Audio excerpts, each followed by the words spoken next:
رب اشرح لي صدري ويسر لي امري واحلل عقدة من لساني يفقهوا قولي۔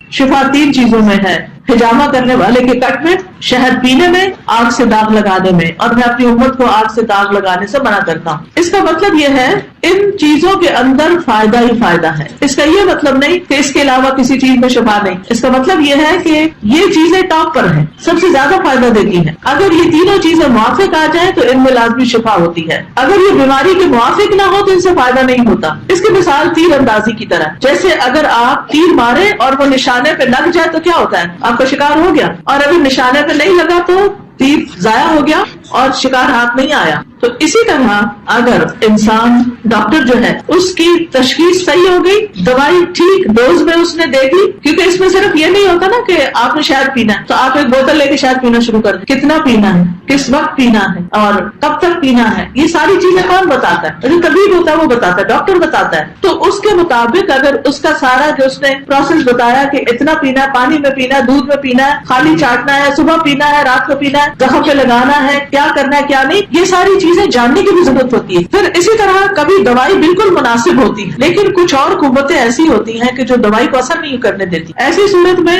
بیماری لمبی بھی ہو جاتی ہے۔ انسان کو پھر کوشش جاری رکھنی چاہیے۔ بعض بیماریاں فوراً ٹھیک ہو جاتی ہیں اور بعض ایسی ہوتی ہیں جو ٹائم لیتی ہیں۔ تو تین مرحلے ہیں، سب سے پہلے حفاظت، پھر علاج، اور پھر تاخیر نہ کی جائے، کیونکہ بہت سی بیماریاں جب لیٹ کرتے ہیں نا تو پھر وہ ہاتھ سے نکل جاتا ہے معاملہ۔ اب یہ جو تین چیزیں بتائیں، فی شرطۃ محجن، سینگی لگوانے میں یا حجامہ کرانے میں، تو اس میں آپ دیکھیں کہ فسد کے ذریعے بھی خون نکالا جاتا ہے، صرف کٹ لگا کے۔ ایک ہوتا ہے سینگی لگوانا، یعنی دو تین طرح سے ہوتا ہے۔ ایک تو جس کو کہتے ہیں پچنے، پچ کہتے ہیں نا کسی چیز کے اندر سوراخ کرنے کو، وہ بلیڈ کے کٹ سے بھی لگتا ہے، اور اسی طرح کچھ سوئیاں ہوتی ہیں اس سے بھی پہلے جسم کو چھیدا جاتا ہے، پھر اس کو سک کر لیا جاتا ہے بلڈ کو۔ دوسرا یہ فسد کھلوائی جاتی ہے، یعنی جس جگہ پر درد ہوتی ہے اس کے آگے پیچھے خون کی فلو میں رکاوٹ ہوتی ہے تو وہاں پر کٹ لگا کے خون نکال دیا جاتا ہے، اس کو فسد کھلوانا کہتے ہیں۔ اور اسی طرح یہ ہے کہ ایک جانور ہوتا ہے چھوٹا سا لیچ جس کو بولتے ہیں، تو اس کو بھی چمٹا دیا جاتا ہے اور وہ خون پی جاتا ہے گندا،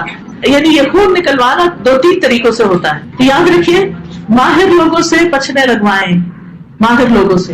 بعض اوقات جو ان ٹرینڈ بندہ ہوتا ہے وہ ایسی جگہ جان لگاتا ہے جہاں سے الٹا نقصان ہوتا ہے، کبھی رگوں میں وہ لگا دیتا ہے اور کبھی غلط جگہ پر لگا دیتا ہے جو نقصان دہ ہو سکتا ہے۔ کس طرح پتا چلے کہ کوئی شخص جو ہے وہ سمجھدار بھی ہے کہ نہیں؟ پہلی چیز یہ دیکھی جائے گی، یہ دیکھیں کہ اس کے پاس طب کا کوئی علم بھی ہے، وہ جسم کو جانتا بھی ہے، وہ ڈاکٹر ہے یا حکیم ہے، یا اس نے اناٹومی پڑھ رکھی ہے، یا جسم کے فنکشن کو وہ سمجھتا بھی ہے کہ نہیں، ٹھیک ہے نا۔ دوسرا یہ کہ اس کا ایکسپیرینس کتنا ہے۔ یہ دو چیزیں جس کے اندر ہو اس کے اوپر ٹرسٹ کرے، کیونکہ آج کل یہ دیکھنے میں آیا کہ ہر بندہ حجامہ کرنے بیٹھ جاتا ہے۔ ٹھیک ہے، ایک آسان طریقہ علاج ہے، لیکن کسی بھی زندگی کے ساتھ کھیلنے سے پہلے انسان کو علم حاصل کرنا چاہیے، ریسرچ کرنی چاہیے، کسی ماہر کے پاس بیٹھنا چاہیے، اس سے سیکھنا چاہیے، پوچھنا چاہیے کہ آپ جو یہ اس طرح علاج کر رہے ہیں، آپ نے کب یہاں لگایا یا یہاں لگایا تو کیوں لگایا، اس کو بیماری کیا ہے۔ اور پھر یہ نہیں کہ اندر دودھ کاپی لگانا شروع کر دیں، اس کو کپنگ بھی کہتے ہیں، بلکہ یہ دیکھیں کہ اصل تکلیف کیا ہے اور اس میں کس جگہ حجامہ کرنے سے فائدہ ہوگا۔ دوسری چیز شربت اصل، جو حجامہ وغیرہ ہے یہ خونی امراض میں زیادہ فائدہ دیتا ہے، اور صفراوی امراض کا علاج جو ہے یہ شہد ہے۔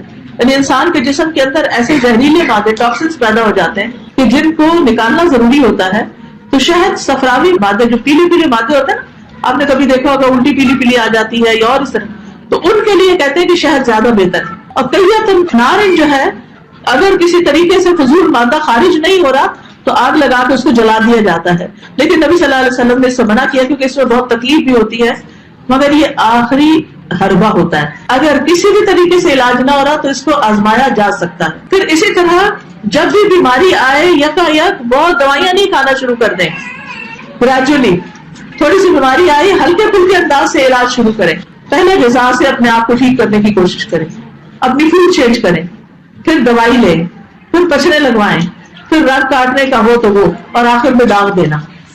یعنی یہ نہیں کہ پہلے ہی مرحلے پر داغ لگانا شروع کر دیں، پہلے پرہیز کریں، غذا استعمال کریں، اور پھر اسی طرح جو میں نے طریقے بتائے۔ لیکن داغنا جو ہے پسندیدہ نہیں، ہاں یہ ہے کہ بیماری کا جو علاج ہے وہ ہو سکتا ہے۔